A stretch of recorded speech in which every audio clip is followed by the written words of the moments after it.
Now, I told you in that last video that this dough was going to expand to about the size of the bowl. Look at this here.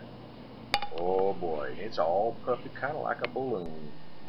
Alright, now, I didn't have any Granny Smith apples, so I got one of these. Look at this fancy little tool. Now be careful, don't put your fingers underneath that thing. Push down on it, and oh boy, it takes care of slicing those apples in one whack, you know. Now I'm going to leave the peels on my apples, but look at there. Got the core out. Yeah. Well, I wonder what I'm going to do with that. Okay. Well, we're going to squeeze off a blob of dough after we've floured this cutting board. Okay, see there? We're dusting the cutting board, that is. Now we're going to squeeze off enough that about the size of 2 fists. See there? We're going to leave it alone while we use our fist to punch down that dough that's in the bowl. And dang, if I didn't leave my ring on, the kind of ring you don't want to wear when you're around dough. But anyway, took it off. I did wash it up later. Okay, now punch that down. We're going to just let it set, and it'll rise again. Yeah, for right now. We're going to take this dough right here. It's all soft. We're going to take our fingers, and we're just going to mash around. Yeah, we're just going to make it feel real good, you know. Oh yeah. Okay, now take your whole rolling pin, and it's real easy to roll out. Now, if you leave, don't be bending it, don't be mashing on it. I mean, after you're bending it, beating it up, because if you do that, you make the dough tough, and it won't want to roll out. Okay. Now, if by mistake you do that, just let it rest for about 5 minutes and come back to it and roll it out. It ought to soften up some. Okay. That yeast is still working on the dough inside there. All right. So look at there. Just turn it over. See how easy that is? Alright, now this is my dough. You might like your dough flavored up a bit. You could add some Italian seasoning right into the dough. But, you know, when I make a great big batch, I don't do that. But if I'm making a little bit, I might do it. Alright. I'm going to take a knife. You could use a pizza cutter. And I'm going to cut it into some triangles. Okay, I don't care if they're all the same size. I don't even care that they really look alike. You know what I'm saying? Look, I'm in the kitchen to have some fun, and boy, I am having it now. And I'm just thinking ahead what this is going to turn into. Alright, let's dabble a little bit of olive oil on this. You could use water. You could use melted butter. And what this will do is help make it adhesive so that the stuff I put on it will stick to the dough better. Alright? So you wonder, what am I going to put onto this? Well, I'm glad you asked. First of all, let's take a little bit of cinnamon. Yeah, just sprinkle it on there. You know, make it feel real good. But that ain't all. I found something in my cabinet. Dark brown sugar. Didn't have any light brown. You could use that if you wanted to, or you could put some granulated white sugar on there. Anyway, just sprinkle it on there now. I mean, come on.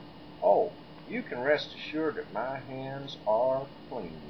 My fingernails are clean. Take a look at yours right now. Well, this is my food, so I don't mind getting my hands on my food. All right. You could just rub that brown sugar in there if you wanted to. I'm not going to do that, but it doesn't matter really. All right.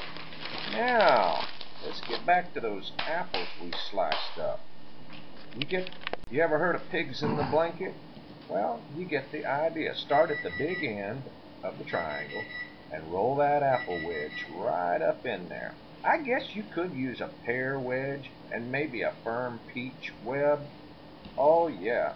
Oh, forget if you leave off the cinnamon and the sugar, you could probably do a cooked sausage link or a hamburger. I'm sorry, a hot dog. You could put that in there, or one of those German bratwurst.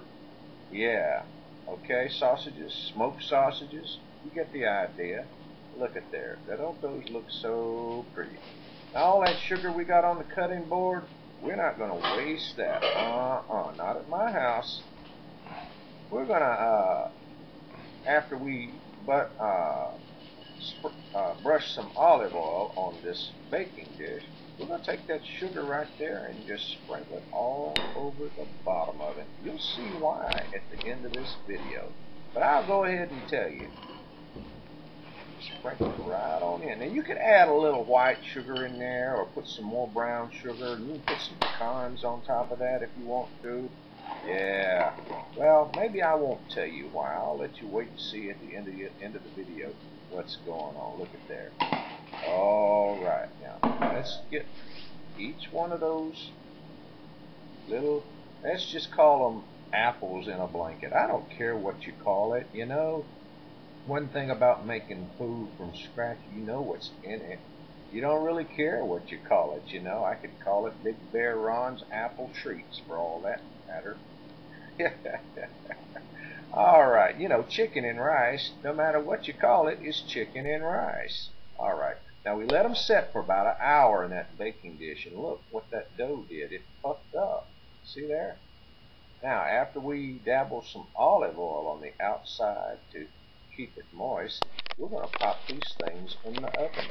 Now it's better if you'll pop them in a cold oven and then turn the oven on about between 325 and 350, and that way while it's heating up these will puff up some more and they'll get prettier and prettier. Alright, you'll bake them for about 20, 25, 30 minutes, okay? Depends on how brown you want them. The more brown they are, the more tough they're going to be on the outside. Maybe that's what you like. Don't brown them a little more. Alright, now while they're still hot, I have some leftover glaze from something else I made that I'll show you in another video. Let that glaze all over there. Ooh boy. But we're not done yet. We're going to get wicked here. Alright? We're going to take some of that leftover brown sugar we had. You got that. Sprinkle a little bit. Just a little. Just a little. You know how that guy. Oh, what the hell. Let's just take the whole dadgum bowl and put it all. There you go. Alright. While it's hot and sticky, there you go. Alright, but we're not finished yet. Take a sheet of wax paper, or foil, or just a clean plate all by itself. Put it right on top. Now that dish is hot. You want it to be hot. You'll see why in just a second. Alright, grab you a couple of pot holders. Yeah. Turn the whole thing over. Yep. And give it a minute now. It won't loosen up right away. Remember all that sugar mixture we put on the bottom of that dish right there? In just a second or two, you're going to see what a wicked thing it turns this thing out to be. Alright, you ready? Ready? Here goes. Woo-wee! Talk about wicked and sticky. Don't those look good? They just make coffee taste a whole lot better, don't they? What's that thing in the background there? I'll tell you more about that in the next video. In the meantime, be good and be good at it. This is Big Bear Ron.